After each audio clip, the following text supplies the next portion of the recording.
All right, here's a cold start.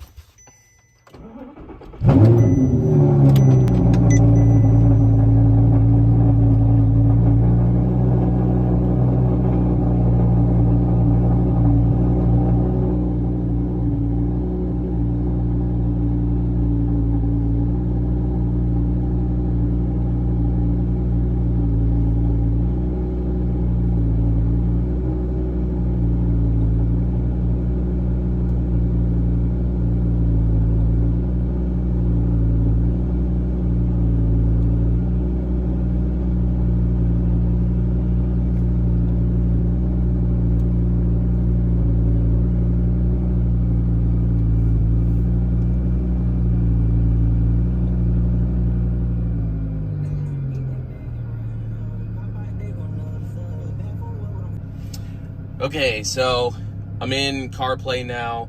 There's actually a setting somewhere where you can start it, I think, in Carplay. Like you can choose what app. I just haven't gotten to it yet. But what you just saw there was a totally cold start. So I'm gonna just walk through different things. Obviously this is Carplay, and this is just the way I use the radio, which is with Carplay. So here's what it'd be like when you put it in reverse. You can see the reverse camera comes up with the sensors. The camera actually has like a wider angle on here for some reason. Like I can actually see my whole plate, whereas before I couldn't. And then if I come back out of reverse and then turn off the parking sensor, so that'll go away. So this, like I said, this is Carplay. You should be mostly familiar with that. You can go back to the main menu. This is like the main screen. You can totally configure what shows up here and mess with all the different things. I haven't done it because I'm literally never going to use this screen. I plan to just use entirely Carplay. But you can change what shows up here, here, here, and change all the settings and set this and whatever. There are a few buttons up at the top, kind of janky little symbols, I guess, but they do different things. So actually it depends on the screen that you're on. So the square will show you like the open apps. That brings you back. This right here takes you to the main, I guess what I would call the main menu.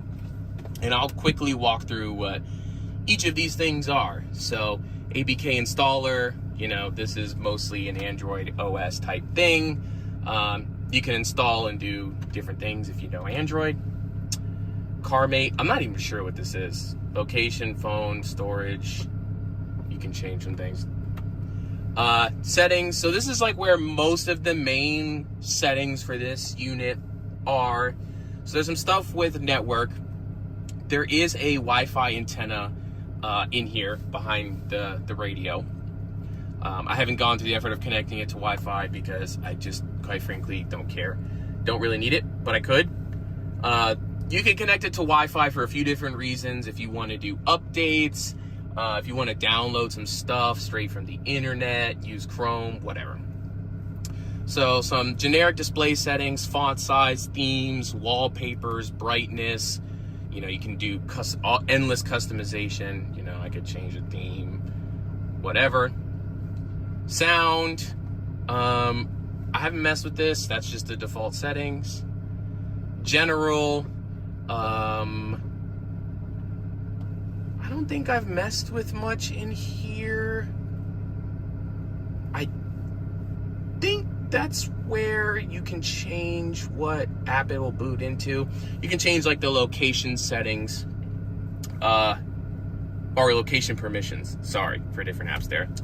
Original car set. Like I turned, like one example here, I turned door display off because if you have it on and then you open the door, this just hangs over the screen, and I think that's wildly annoying. So if you turn it off, open the door, door's open, nothing there. Again, similar things, show temperature up there, you know, reversing radar, kind of obvious, front radar display, kind of obvious. You know, the temperature, I have it in Fahrenheit because I live in the United States. Just a whole bunch of settings. So here's kind of what I was telling people about in writing, but it has a little like setup sequence here. So you can choose a button on the steering wheel and then also choose what action you want that button to do. So for example, you could make volume up do the next song. I wouldn't do that, but I'm just making a wild example to demonstrate the point. So go back. Oops, some reverse settings. I haven't messed with these other than when I was getting my reverse to work, but I just left those alone. Voice, I don't use voice at all. You know, I don't use it to like, hey, play music or anything like that. So that's whatever. So that's kind of a walkthrough of the general settings. Theme, it's a little, so again, this is where if you connect it to Wi-Fi, you know, you could go pick a theme. Again, I don't care. This is like Android GPS. I think this connects to like through the factory GPS, if I'm not mistaken, or maybe it's going through its own. I can't quite remember that, but someone can correct me there. This is just a weird screen. I feel like we're in a fighter jet now. Yes, I would like to exit that.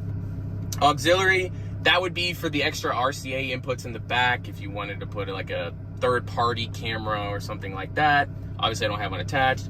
Bluetooth, it's where you set up Bluetooth. You can see I have my iPhone set up.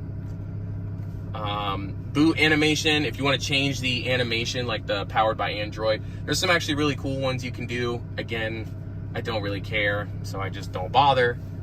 Car settings, a lot of these are duplicates of the other settings, and I found that there's not really anything in here that I would want, at least right now.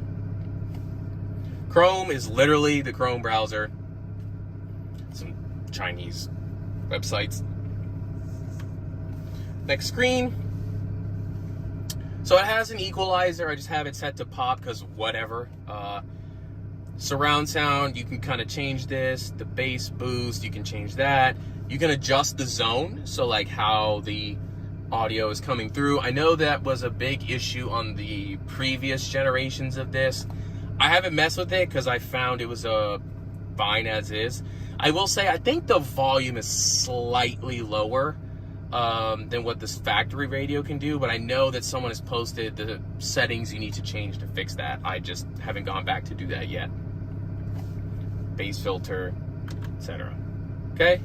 Facebook, I'm not even going to click that, but it's Facebook app. File manager, you know, same thing. You can explore the files on the actual storage of this device. Google is Google. Manual, it actually has like a built-in PDF manual of like kind of instructions walking you through some of the different things. Google Maps is Google Maps. Music, I'll show you what it looks like. That's just what it looks like. I don't use that. And from what I remember, I think you can adjust how this screen looks. Original car literally doesn't do anything. I have no idea what that's for, but I've clicked it before and it just black screens and no signal. Play Store, pretty straightforward. I don't have Wi-Fi hooked up right now to this. I could hotspot from my phone or connect to Wi-Fi in the house again. Just don't care. It's also a little weird to connect a unit like this to Wi-Fi. Who knows what kind of information it's low-key sending somewhere. Quick pick, I think it's just pictures, and could not care less. Radio, I obviously do not use. Steering wheel, it's the same settings I displayed earlier. It's just a different way to get to it. T-Link is how you do Carplay. This is to update something. I think it's the unit, which I'm not going to do for obvious reasons. Video, similar to audio. If you want to play a video file, watch some Fast and Furious while you do this. Whatever. And then YouTube. Again, it's not connected to the internet. But if it were, it would work. And otherwise, I mean, these down here do light up red at night. That's kind of cool. All the steering wheel's controls work like factory, the volume, next song, everything. So I haven't even messed with those. It does fit very flush. My trim is a little just beat up from age, but the match, especially here to here, is very good. Spot on.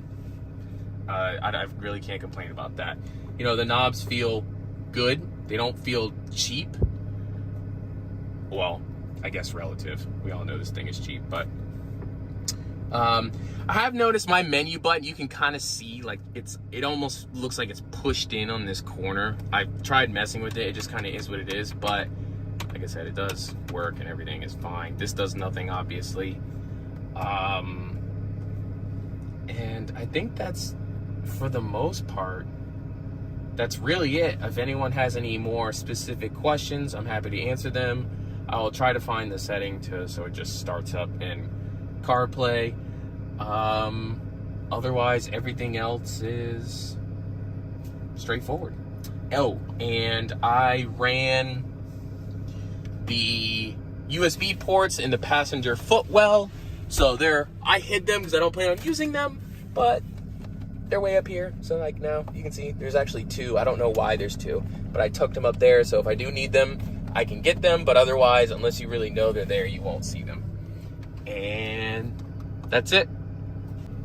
Okay, so one thing I also wanted to show is what a warm start of the radio looks like. So obviously it's still on. Turn the car off, take the key out, goes off, and you can see my lights came on. I'm gonna start the car again. And then bam, right back in it. So it does take a little long to boot on a cold start, which I don't really mind because I usually warm up the car anyways, but don't quote me on this, but what I do believe affects how that works is if you go into the settings, I think it's this sleep time.